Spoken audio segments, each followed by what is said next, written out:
Ginekologga qachon murojaat qilish kerak?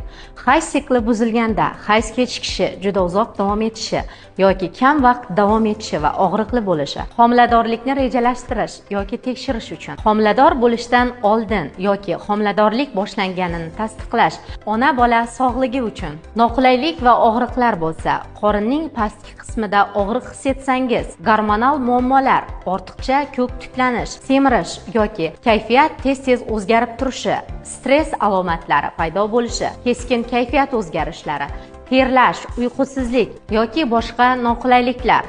Profilaktik tekshiruv uchun yiliga kamida 1-2 marta ginekolog ko'rigidan o'tish tavsiya etiladi. Agar ginekologik muammolar kuzatilsa, hoziroq kechiktirmasdan o'z vaqtida bizning klinikamizda ginekolog shifokoriga murojaat qiling. Bepul konsultatsiyaga yozilish uchun quyidagi tugmani bosing.